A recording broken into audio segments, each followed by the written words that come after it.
ओम विघ्नेश्वराय वरदाय सुरप्रियाय लंबोदराय सकलाय जगद्दिताय नागायनाय सुतयज्ञ विभूषिताय गौरीसुताय गणनाथ नमो नमस्ते। या श्री स्वयं सुखितिनां भवने स्वलक्ष्मी पापात्मनां कृतिदयां हृदये सुबुद्धि श्रद्धा सदां कुलजन प्रभवस्य लज्जा तां त्वां नतास्म परिपालय देवी विश्वम। नमस्कार, स्वागत है आपका आचार्य वाणी में। मैं आचार्य डॉक्टर विक्रमादित्य आपके साथ हूँ। और ग्रह नक्षत्रों का प्रभाव 4 तारीख का अवसर बुधवार का तिथि प्रतिपदा तिथि है। भाद्रपद मास के शुक्ल पक्ष का आरंभ हो रहा है और बहुत अद्भुत तिथि है। साल में एक बार ही ये योग बनता है जो हम बताएंगे भी आपको। ग्रह नक्षत्रों के दृष्टिकोण समझें। कन्या राशि में चले जाएंगे चंद्रमा जो करीब करीब 9:55 पर जाएंगे। सिंह राशि में चले जाएंगे बुध जो आपके करीब करीब 11:22 के आसपास जाएंगे। ये दोनों ग्रहों का परिवर्तन जो होने जा रहा है ये आपके लिए बहुत विशेष रहेगा। ये इसलिए विशेष रहेगा क्योंकि गज के स्त्री योग का निर्माण और चंद्रमा और का शुक्र के साथ केतु के साथ योग जो बनेगा ये आपके लिए कहीं ना कहीं लाभ के योग प्रशस्त करता दिखाई दे रहा है। बुध भी परिवर्तन की तरफ सूर्य के साथ जा रहे हैं, ये भी आपके लिए बहुत उपयोगी रहेगा। चीज़ों को आपके लिए पॉजिटिव दिखाई देगा। चीज़ों को ऑर्गेनाइज करने की शक्ति आपके अंदर बनती दिखाई देगी। तो ओवरऑल समय आपके लिए अच्छा दिखाई दे रहा है। ये 2-3 दिन का समय चंद्रमा के दृष्टिकोण से तो बहुत अच्छा दिखाई दे रहा है। बहुत महत्वपूर्ण कार्य को पूर्ण करने का आपको प्रयास करना चाहिए। चंद्र दर्शन इस दिन बड़ा अद्भुत है। कहा जाता है, जैसे हमने कहा आपको कि ये बहुत महत्वपूर्ण दिवस है, साल में एक बार ही आता है। यही वो चांद है जो शाम के समय दूज के दिन दिखाई देता है, क्योंकि इस दिन शाम के समय द्वितीया आ जाएगी, इसलिए दूज का चांद बन गया। थोड़ी देर के लिए चांद निकलेगा, एक पतला सा धागे की तरह बहुत सुंदर शंगी के समान चंद्रमा निकलेंगे। और वो विशेष तौर पर आप समझें ये जो दिखेंगे यही चंद्रमा है जो भगवान शिव अपने मस्तक पर धारण करते हैं। ये कलंक से निवृत्ति देता है, मन को शांत करता है, शीतल करता है और साथ साथ आपके शौर्य को भी बढ़ाता है और आपकी कीर्ति को भी वृद्धि करता है। इस दिन चंद्र दर्शन देखने से कहा जाता है कलंक के दोष भी निवृत्त हो जाते हैं। कभी गलती से कोई दोष लग गया हो, कलंक हट ना रहा हो और आप उसको इस चांद को देखकर यदि गौ पूजन कर ले और साथ साथ माता पिता का आशीर्वाद, गुरुजन का आशीर्वाद ले लें तो कैसा भी दोष हो उससे निवृत्ति का योग बन जाता है। 2 दिन बाद कलंक चतुर्थी आने वाली है। चांद का दर्शन देखने का दोष लगता है उस दिन, यदि ये पहले देख लोगे तो वो दोष नहीं लगेगा। 5 तारीख की हम बात कर रहे हैं। बुधवार बृहस्पतिवार का अवसर द्वितीया तिथि है और ग्रह नक्षत्र हमने आपको बताया 2-3 दिन बहुत सुंदर चल रहे हैं आपके लिए। चंद्रमा का संबंध शुक्र के साथ, केतु के साथ, बृहस्पति से दृष्टि होकर पड़ रहा है। आपके पॉजिटिव रिजल्ट्स लाने के लिए दिन दिखाई देता है। लेकिन शनि से ध्यान रखना, शनि जो है वो विशेष तौर पर वक्री होकर चल रहे हैं, वही कष्ट का योग बना रहे हैं। वक्री हैं, आपकी सोच को निकलने नहीं दे रहे हैं। 7:30 को सोच को बदलने का प्रयास करें तो अच्छा ये रहेगा कि अपने माथे पर तिलक लगाएं, बृहस्पति का पूजन करें, गुरुजन से आशीर्वाद लें। अपने गुरुजन का आशीर्वाद लेकर कार्य करोगे तो सही से पॉजिटिव डायरेक्शन मिल सकती है, क्योंकि शनि पॉजिटिव डायरेक्शन देने नहीं दे रहे हैं आपको, थोड़ा सा जिद्दी आलसी बनाते दिखाई दे रहे हैं आपको। 6 तारीख की यदि हम बात कर लेते हैं, शुक्रवार का अवसर तृतीया तिथि और तुला राशि में चंद्रमा का परिवर्तन का योग बनेगा रात्रि के समय। वो आपके लिए बहुत अनुकूल रहेगा, बहुत बढ़िया रहेगा, धर्म का उदय करने के योग बनाएगा। लेकिन वराह जयंती है इस दिन, वराह जयंती है तो कहा जाता है कि भगवान विष्णु का स्तवन करने का, शालिग्राम जी का पूजन करके उनका चरणामृत ग्रहण करें। इस धरा के कष्ट उन्होंने दूर कर दिए थे, आपके कष्ट भी दूर करने के योग बनेंगे। 7 तारीख का अवसर जो है बहुत ही विशेष है। शनिवार और चतुर्थी का योग, गणेश चतुर्थी के दिन शनिवार का योग बन गया। हमने कार्यक्रम के आरंभ में इसी की आपको एक छोटी सी जानकारी देने का प्रयास किया था। लोगों को पता नहीं है शायद, शनि का संबंध और गणेश जी का संबंध बहुत विशेष होता है। सबसे पहले तो गणेश चतुर्थी की बहुत बहुत शुभकामनाएं उस दिन के लिए आपको।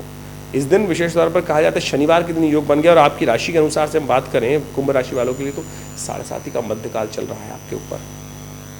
और कहा जाता है कि शनि का और गणेश जी का संबंध बड़ा विशेष है। जब भगवान गणेश की उत्पत्ति हुई तो संपूर्ण देवता उनके दर्शन करने के लिए पहुँचते हैं। शनि भी पहुँचते हैं लेकिन देखते नहीं हैं उनकी तरफ, आंखों से आंसू निकल रहे थे। दर्शन करने का कहा गया, क्यों रो रहे हो? तो बोले महाराज मेरी दृष्टि में दोष है, इस शुभ योग को भी मैं देख नहीं सकता। भगवान शंकर ने आशीर्वाद दिया, नहीं देख, दर्शन कर लो। लेकिन योग ऐसा बना कि शनि की दृष्टि के कारण से कालांतर में भगवान की गणेश पर भी प्रहार हुआ है। और जो कथा है आपको सबको पता ही है। लेकिन कहा जाता है कि एक परंपरा आरंभ हुई कि जो शनि को प्रसन्न करने के लिए गणेश जी पर सिंदूर चढ़ाएगा उनके समस्त शनि कष्ट हर लेंगे। तो ये विशेष समझ लीजिए। 7:30 चल रही है आपकी और शनि इसमें वक्री भी चल रहे हैं।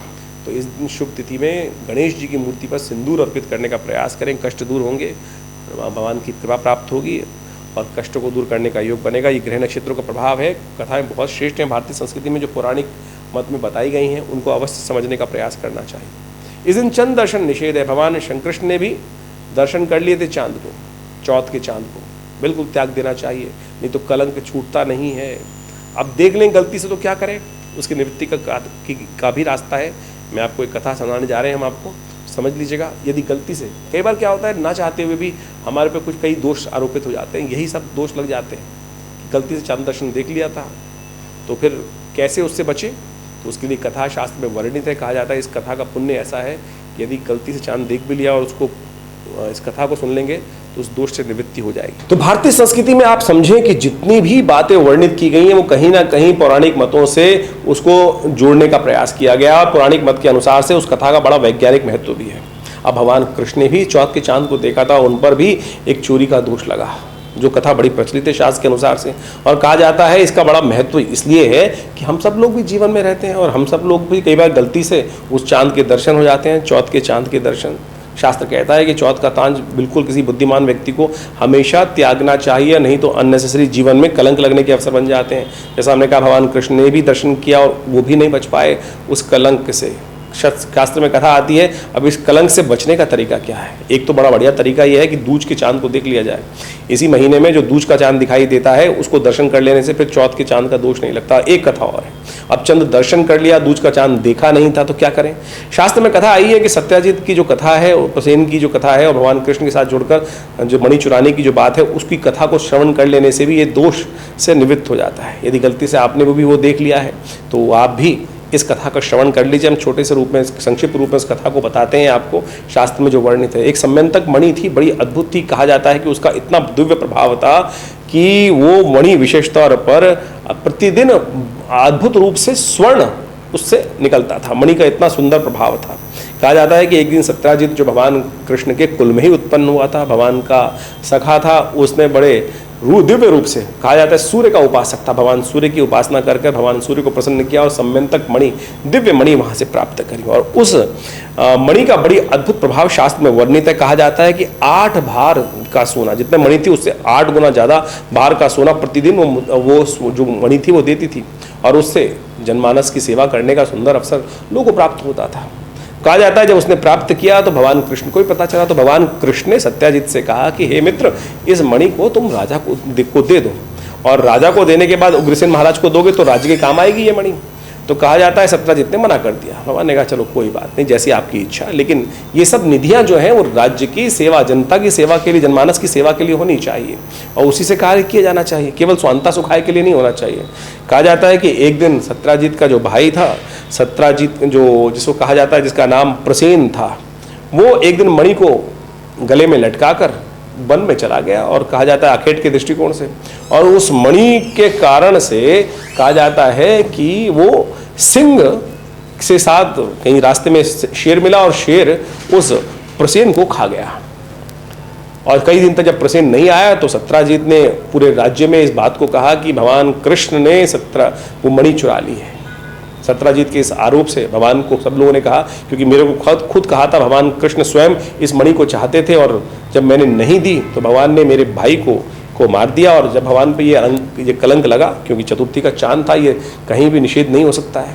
आपके जीवन में भी कई बार घटना घट जाती है, आपने कुछ किया नहीं है फिर भी इस प्रकार की कुछ ना कुछ योग बन जाते हैं कि जो आपने कहीं ना कहीं गलती से कई बार चांद देख लेते हैं। तो ये तो उसमें उन सब कलंकों में से एक प्रभाव है, तो उस पर आपकी मिथ्या दोषारोपण हो जाता है। भगवान कृष्ण वन में जाते हैं, देखते हैं क्या क्या हुआ। जहाँ जहाँ वो सत्याजित के पैरों के चिन्ह थे उसको ढूंढते हुए वहाँ उस जगह पर पहुँचते हैं और देखते हैं वहाँ पास में ही एक सिंह मरा हुआ है और पास में देखते हैं कि एक गुफा भी है और वहाँ पर प्रकाश आ रहा है और वहीं भालू के बच्चे खेल रहे हैं।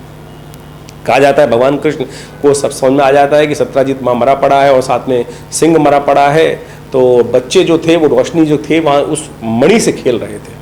भगवान कृष्ण जब गुफा में प्रवेश करते हैं तो वहाँ पर जामवंत उपस्थित होते हैं। जामवंत भगवान को पहचान नहीं पाते, कई दिन तक भगवान का युद्ध चलता है और उसके बाद जब जामवंत भगवान को पहचानते हैं और हार जाते हैं जामवंत भगवान से, तब कहा जाता है कि अपनी पुत्री का विवाह भी भगवान को समर्पित कर देते हैं और मणि भी दे देते हैं भगवान को। वो मणि लाकर वापस वो सत्राजित को देते हैं और पूरा व्याख्यान बताते हैं कि किस प्रकार से प्रसेन को सिंह खा गया और सिंह को जामवंत ने मार दिया। जिस प्रकार से सत्राजित को पूरी बात समझ में आती है और वो फिर इस प्रकार की कथा है। कहा जाता है इस कथा का श्रवण कर लेने से इस पूरे जो मिथ्या दोष लगने के योग बन जाते हैं वो दोष नहीं लगता। लेकिन सबसे बड़ी बात यह है कि हम चांद को देखें ही ना, उसे बचने के, इसलिए भारतीय संस्कृति में इस दिन को पत्थर चौथ भी कहा जाता है। पुराने ज़माने में तो कथा ऐसी बताई जाती हैं, हमारे पिताजी के द्वारा ये बताया जाता था, बहुत पुरानी कथा भी, इस दिन लोग पत्थर मारते थे शाम के समय पे बाहर, जिससे कोई निकले ही ना। ये सत्य मान लीजिए दोष लगता है। तो हमारे जीवन में कई बार ऐसी घटना घट जाती हैं कि जो हम गलत भाव से किसी का अनहित नहीं भी करना चाहें तब भी वो कलंक मिथ्या रूप लग जाता है। तो उससे बचने के अनेक रास्ते शास्त्र में बताए गए हैं। तो इन सब चीज़ों को समझना चाहिए और उससे कहीं ना कहीं भगवान आपकी रक्षा भी करने की योग बना देते हैं। 8 तारीख यदि हम बात करें कुंभ राशि वालों, तो रविवार का अवसर, पंचमी तिथि है और इस दिन राहु का परिवर्तन का योग है, केतु का परिवर्तन का योग है, नक्षत्र के चरण में परिवर्तन हो रहा है। उत्तरा भाद्रपद के तृतीय चरण पर राहु जा रहे हैं, हस्त के प्रथम चरण पर केतु जा रहे हैं और ये दोनों के ग्रहों का परिवर्तन जो आपकी राशि के अनुसार से हो रहा है, ये आपके लिए थोड़ा सा इसका उपाय करने की आपको ज़रूरत पड़ेगी, क्योंकि इन दिनों राहु का योग जहाँ चल रहा है वो अस्थिरता देने के योग दे रहा है। कार्य को चलते चलते भी कई बार अस्थिरता उत्पन्न करने के योग बना देता है, चाहे वो कोई व्यवसाय है, चाहे आपकी कोई भी जीवन का काल है। तो ऐसे में भ्रमण दे रहा है, एक जगह स्थिर नहीं होने दे रहा। तो ऐसे में राहु का उपाय बहुत ज़रूरी है करना। हर रविवार के दिन कोशिश करें भगवान शंकर का सुंदर अभिषेक कर लिया करें, ये बहुत सुंदर उपाय है। भस्म के द्वारा अभिषेक करना भी ये शास्त्र में वर्णित उपाय है। और इस दिन तो क्षमावाणी दिवस भी है, तो कोशिश करनी चाहिए। धर्म का एक लक्षण है क्षमा, क्षमा मांग भी लें और क्षमा कर भी दें, दोनों चीज़ों को। इस संसार में हम आए हैं कुछ काल के लिए, सब चीज़ों का भार अपने सिर पे ना रखें, सबको निवृत्त करने का प्रयास करें, सत्य का पालन जितना कर सकते हैं वो करें, धर्म का लक्षण है। लेकिन क्षमा सबसे सरल है करना और मांगना भी। अहंकार को त्यागिए। आपकी राशि के अनुसार से इस वक्त ये पर्व बड़ी सुंदर कर्म समय में आया है। अपने मन के भार को दूर करने के लिए क्षमावाणी दिवस का पर्व का आनंद ले सकते हैं आप। और बहुत सुंदर तरीके से संस्कृति में इतने सुंदर जो उत्सव है उनका निर्माण के रूप में कहा गया है। ये केवल उत्सव नहीं है, ये वास्तविक तौर पर जीवन का सिद्धांत भी समझाते हैं आपको। 9 तारीख यदि हम बात करें तो सोमवार का अवसर, षष्ठी तिथि और इस दिन सूर्य षष्ठी है, बलदाऊ छठ है और चंद्रमा परिवर्तन का योग बना रहे हैं। गज केसरी योग का निर्माण होगा, बृहस्पति के साथ वृश्चिक राशि में चले जाएंगे चंद्रमा और ये आपके लिए सफलता विजय के योग बनाएंगे। लेकिन क्या है, चंद्रमा थोड़े कमज़ोर है, चंद्रमा को शक्ति दे दीजिए। बलदाऊ छठ है इस दिन, तो छोटे बच्चों को दूध का दान करें, शिव का दूध से अभिषेक करें, सोमवार भी पड़ रहा है। सूर्य षष्ठी है तो सूर्य को अर्घ्य दे सकते हैं दूध के द्वारा। ये सब उपाय करेंगे, शास्त्रों को वर्णित है, अवश्य कल्याण के योग बनेंगे। 10 तारीख की हम बात करें, मंगलवार का अवसर, सप्तमी तिथि और ये ग्रह नक्षत्रों के दृष्टिकोण से आपके लिए ओवरऑल अनुकूल दिखाई देती है। लेकिन मंगल को थोड़ी ताकत की ज़रूरत है, क्योंकि जैसा हमने पहले भी बताया आपको, मंगल इन दिनों जहाँ चल रहे हैं वो थोड़े से आगे जाके कमज़ोर हो जाएंगे। तो ऐसे में ग्रह की स्थिति थोड़ी कमज़ोर है, तो थोड़ा उसको शक्ति देने का प्रयास करें, हनुमान जी का स्तवन कर लें, बाकी ग्रह अनुकूल है, लाभ होगा। ग्रहों का जो प्रभाव है वो बड़ा विचित्र है, इन सब प्रभावों को हमें समझना चाहिए। पंचांग के दृष्टिकोण से जो तिथि, मुहूर्त, वार इत्यादि सब आते हैं, ये कहीं ना कहीं बड़ा महत्व विशेष रखते हैं और इन सब का जुड़ाव कहीं ना कहीं कथाओं के माध्यम से भारतीय ऋषि मुनियों ने पौराणिक कथाओं के साथ जोड़कर, वेद के साथ जोड़कर, उपनिषदों के साथ जोड़कर उनका संबंध स्थापित किया। चाहे वो कोई जयंती आ रही है, चाहे कोई उत्सव आ रहा है, इन सबको हमें समझने का प्रयास करना चाहिए। मैंने आपको कई बार पहले ही समझाने का प्रयास किया है, पंचांग के साथ ज्योतिष को वास्तविक तौर पर आध्यात्मिक दृष्टिकोण से ही देखने की आवश्यकता है। अध्यात्म ज्योतिष को यदि कहा जाता है कि वेद का अंग है, लेकिन कुछ लोग तथाकथित तौर पर ज्योतिष को ऐसे उपस्थित करने का प्रयास करते हैं कि उसका अध्यात्म से कोई लेना देना नहीं है। समस्त ज्योतिष के ग्रह नक्षत्रों की जो कथाओं के रूप में हमारे शास्त्रों में वर्णन किया गया, पुराणों इत्यादि में, वो मुझको और आपको समझाने के लिए ही किया जा रहा है। और इन कथाओं के माध्यम से हमें जीवन के रहस्य समझ में आते हैं और साथ साथ वो उसका निवारण करने का मार्ग भी मिलता है। जो प्राचीन कालों में, पराकालों में जो स्थितियाँ घटनी, ग्रह नक्षत्रों के योग बने, उससे जो संकट उत्पन्न हुए, जैसे इस एपिसोड के अंदर हमने आपको विशेष तौर पर बताया कि जिस प्रकार से भगवान कृष्ण पर मणि चुराने का आरोप लग गया था और कैसे उससे उन्होंने बचा और कैसे मैं और आप अपने जीवन के कष्टों को दूर कर सकते हैं। तो इन सब उपायों को हमें समझने का प्रयास करना चाहिए और उसके लिए पुराणों को अध्ययन, शास्त्रों का अध्ययन बहुत आवश्यक है। हमने प्रयास किया है कि अपने इस चैनल के माध्यम से हम आपके साथ भारतीय संस्कृति का परम वैज्ञानिक स्वरूप उपस्थित कर सकें और अनेक उपायों को हम पौराणिक मत से ही आपके समक्ष रखने का प्रयास करते हैं। जो शास्त्र में वर्णित उपाय है ना, वो ऐसे दिव्य हैं कि बड़ी आसानी से आप करेंगे तो आपको लाभ प्राप्त होगा। हम फंस जाते हैं पता नहीं कितने लाखों रुपए खर्च करने के चक्कर में। कोई आपको अंगूठी पहनाने के चक्कर में फंसा देता है, कोई कुछ और करने के चक्कर में फंसा देता है। तो प्रयास करें ज्योतिष को सरल रूप से अपने जीवन में उतारने का प्रयास करें, ज्योतिष बहुत सरल रूप से समझने का प्रयास करें। बहुत सारे लोग हम अपनी तरफ से सरलता के रूप में उपस्थित करने का प्रयास तो करते ही हैं, साथ साथ अध्यात्म को अपने साथ जोड़ें। देखिए पुरानी कहावत है, आए थे हरि भजन को ओटन लगे कपास।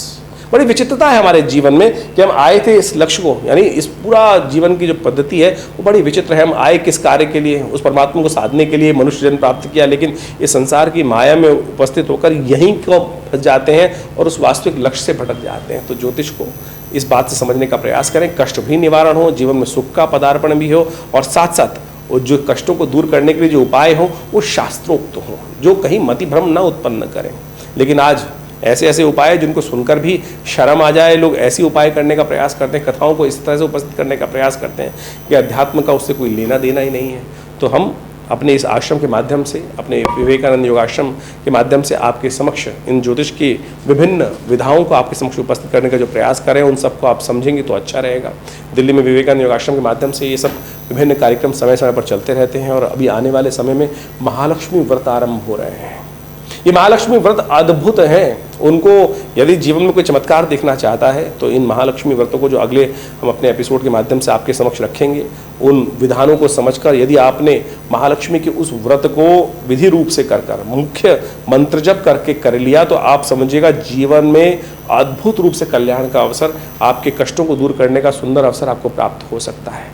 मुहूर्त पंचांग जो बताता है ना, वो मुहूर्त बताता है, और मेरे अनुसार से हम इसको ऐसे समझ सकते हैं कि ये मुहूर्त जो है वो विशेष तौर पर आपके कष्टों को निवारण करने का, पुण्यों को उदय करने का वो एक सरल मार्ग है, जिसमें जो आप कर्म करोगे उसका कई गुना अधिक प्रभाव आपके जीवन में उत्पन्न हो जाएगा। और यदि हमने कष्टों को बहुत जल्दी भगाने के लिए, जो अपने जीवन के संघर्षों को दूर करने के लिए रास्ता उस मुहूर्त के अनुसार से, पंचांग के दृष्टिकोण से, ज्योतिष के विज्ञान को समझते हुए अपना लिया, तो आप समझ लें जीवन के कष्ट बहुत जल्दी से दूर हो सकते हैं।